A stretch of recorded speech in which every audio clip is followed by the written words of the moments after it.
So good day nga sa inyo mga ka-alpha, no? For today's video vlog nga pala ay isi-share ko nga lang pala yung cooling system natin dito sa Honda Click 125B3 natin. So bali ito kasi nakakargado ito.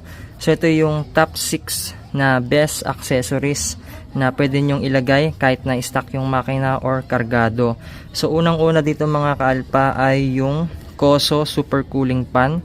So bali nabili natin yan sa Shopee, worth 700 plus pesos. Meron na rin siyang kasamang guide. So bali plug and play na rin ito mga ka-alpha. So dito kung mapapansin niyo meron siyang kulay red. So yan yung guide niya. So mapapanood nyo yan sa video vlog natin. So iwan ko yung link kung paano yung installation nitong Koso na Super Cooling Fan. At update lang sa motor natin, Honda Click 125B3 59 big bulbs. Ayan, maglalagay tayo ng Koso na fan. Yan yung kakalapit. Kabit mo nga muna, picturean natin pang thumbnail natin. Guwapo, no? Pangalawang accessories and parts na pwede ninyong bilhin ay yung BRD na radiator. So bali itong BRD, hypercool na siya, tsaka napakaganda ng pagkakagawa. Ayan, aluminum yung ginamit na materials dito. So bali 2 rows na rin ito mga ka-alpha, talagang the best kapag ka naglo-long ride kayo. At napakaganda nito kapag ka kargado yung motor ninyo mga ka-alpha. So bali hindi ito plug and play mga ka-alpha. Papalakihin nyo lang yung butas ng radiator natin dito kung saan isinusuksok yung mga tornilyuhan. So ulitin ko, hindi siya plug and play. Kailangan ninyong mag-port dun sa pinagtutornilyuhan mga ka-alpha kasi hindi siya lapat. Kahit na pang Click 125 yung binili ninyo, medyo malaki kasi itong BRD na radiator. So kailangan ninyong mag-port dun. So itong Hypercool, 2 months ko na rin siyang gamit. So wala namang leak and wala siyang tagas, all good siya mga ka-alpha. So yung pagkabili natin dito ay nasa worth 5,200 kasama na yung cap. So bali ito yung radiator cap niya mga ka-alpha. Ayan, napakagaan, solid din yung quality nito. Tapos pinalitan din natin siya ng D1 na pang monitor natin sa temperature ng coolant. Ayan. So ito almost 1 month ko na rin gamit itong D1 na pang monitor natin sa coolant, itong radiator cap natin. Nasa 250 pesos lang ito mga ka-alpha. At napakaganda din ng quality. Ayan o. So may iba't ibang kulay ito mga ka-alpha. So kapag gusto ninyong bumili ng D1 na radiator cap, iwan ko na lang din yung link dyan sa baba mga ka-alpha. So bali, ayan, 3 na yung na-review natin, yung Koso na Super Cooling Fan, tapos itong BRD radiator, tsaka yung D1 na radiator cap. The best yan mga ka-alpha. So itago nyo na lang din yung original ng BRD na radiator cap kasi pwede nyo pang magamit yan. So ito, hindi naman siya nababasag kahit sobrang init na. So ayan, mamomonitor nya dyan kung gaano kainit yung temperature ng coolant natin. So dito check natin, no? Tignan niyo. Bumababa yung temperature niya. Hindi kasi makita dito no?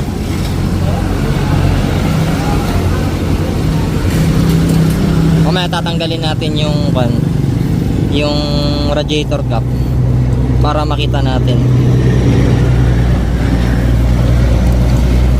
So ganito talaga pag kargado. Pag long ride, binabasa ko talaga yung radiator para mag-cool down yung coolant natin para lumamig. Wala namang problema sa makina yan Ayan o.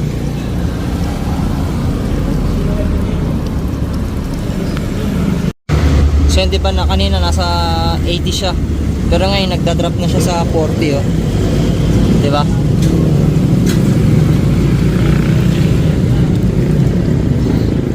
So ito, ginamit ko siya ngayon sa biyahe. Maganda yung cooling system talaga pag merong air scoop. Pero mas maganda yan kapag may fan na tayo nyan. So hindi ko muna tinanggal kasi bubulwak siya Ayan. So di ba nasa 40 na siya. Tignan nga natin kung accurate yung temp niya. Metal, tignan mo bumababa oh. Ibig sabihin malamig na yung ano. O, di ba? Accurate siya. So yung brand na to ay D1. So mura lang to, nasa 1 lang to. 250 plus. O, di ba? Itagilit mo nga tol. Ayan, ganyan yung itsura niya oh. Ito yung sensor niya. Parang ganito yung nakasalpak dun sa may hose natin. And bibigay na natin to sa tropa. Ayo. Solid oh. Solid oh. Siyempre. So ibabalik ko na yung BRD natin na cap. So yan, inaawitan niya kasi ito, bibili na lang ulit tayo ng bago. Salamat, ano masasabi mo eh? Salamat Eddie. Motor review ah. Salamat kay Motor Review. And then yung pang-apat na makakatulong sa cooling system natin ay yung air scoop.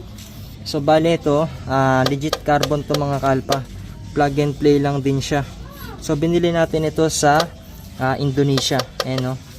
So ang kagandahan kasi dito, kapag umaandar ka, 'di ba pag ganyan yung hangin, so hinihigop niya lahat, pumupunta siya dito sa screen na yan. So may filter din siya dyan, no? Para hindi papasok yung mga bato. So dito papasok yung hangin and yung magpapatulong sa pagpapalamig ng radiator natin. So 1 week ko na rin siyang gamit. All goods naman siya mga kalpa. Tapos bumili na lang din tayo ng bolts and spacer na CNC na hang. Ayan, no? So may installation lang din tayo nito. Napakaganda. So dito binat na binat lang talaga yung pagkaka-install. Ayan. So kung makita ninyo, ganyan lang yung issue niya. So in the future, pag nakaipon tayo, magpapalit din tayo ng pan, yung may sensor dun sa temperature natin. So pag nagka-budget tayo, papalitan din natin ito mga kalpa. So itong air scoop na carbon, nasa worth 1,100 pesos siya. Tapos itong CNC na bolts and spacer, nasa 250 plus siya. Ayan, 3 piraso na yan mga kalpa. Ayan, pakita natin yung detalye dito. Tapos makakatulong din pala yung Samco hose. So pag nagpalit kayo ng radiator, iminsanan nyo na lang din na palitan. So ito yung pang-5 na best accessories. So kung mapapanood ninyo yung pag-install natin ng Koso na water temp, napakakunat talaga nito mga kalpa. So ditong Samco hose, the best ito. Nasa 260 plus lang itong Samco hose. So murang mura lang ito sa Shopee. So pag sa labas nyo na siya bibilhin, nasa around 550 pesos nyo siya mabibili. At syempre yung top 6 na best accessories natin sa pang monitor dito sa cooling system natin ay yung Koso na Mini 4. So dito ma-monitor ninyo yung voltahe, RPM, tapos yung water temperature, and then may orasan din siya, kaya siya tinawag na Mini 4. So bali yan yung nakasaksak dito sa hose natin. Yung nakita ninyong wire dyan, pang sensor yan sa coolant natin. So nakakonekta yan dun sa Koso natin na water temp. Ang issue lang nitong Koso, hindi siya pwedeng mabasa, hindi siya waterproof. So kailangan maglalagay pa kayo ng silicone dito, pati dito sa may buttons nya, pati dito sa gilid. So gumawa na rin tayo ng vlog about dito. So kapag napabayaan nyo yan, ganito yung magiging itsura nya. Ayan, ganyan siya. So nag-request na ako sa seller, and pinalitan naman ng seller kasi wala naman siyang sinabi na hindi waterproof ito. So syempre, pag bibili tayo, expect natin waterproof siya kasi i-install natin siya sa labas ng motor natin eh. So dito mabait naman yung seller, pinadalhan tayo ng pamalit. So ang ginawa ko rito, bumili ako ng rubber na liquid. So pag natuyo, ganito siya mga kalpa. So ginawan ko rin ng vlog ito. Ayan, so pati dito pala sa may wire nya, nilagyan na rin natin para hindi papasok yung tubig. Pwede rin yung silicone na pang tapal dun sa mga bintana. Ayan. So ganito yung magiging itsura niya. So the best ito kasi mamonitor natin dito yung temperature ng coolant natin. So malaking bagay ito sa cooling system natin. So para maiwasan natin yung pagkasabog or pagka-overheat ng motor natin, lalo na kapag kargado. So yung mga nakasubaybay sa atin, mapapanood nyo naman yung mga pinagagawa natin dito at yung installation natin. So hindi tayo madamot sa installation. So lahat yan ginagawa natin ng tutorial. So kung gusto ninyong gayahin yung setup natin sa cooling system, okay lang naman yan mga ka-alpha. Basta ito yung may papayo ko sa inyo. Sulit na sulit yung perang ginastos ko dito at hindi ako nagsisisi. So by the way, hindi ito sponsored ng mga brand na piyesang pinagkakabit natin. So talagang pinag-isipan natin mabuti ito. Talagang nag-research ako, nanood din ako ng mga ibang vlog ng mga content creator. So all goods naman itong mga naikabit natin sa motor natin. So kapag gusto ninyong bumili, iwan ko yung link dyan sa baba mga ka-alpha, para pagka-click nyo yan ay rekta Shopee na kayo dito sa comment section at dyan sa description box mga ka-alpha.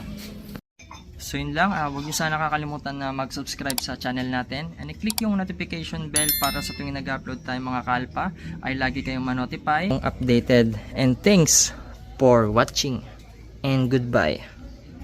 I know gold is not enough.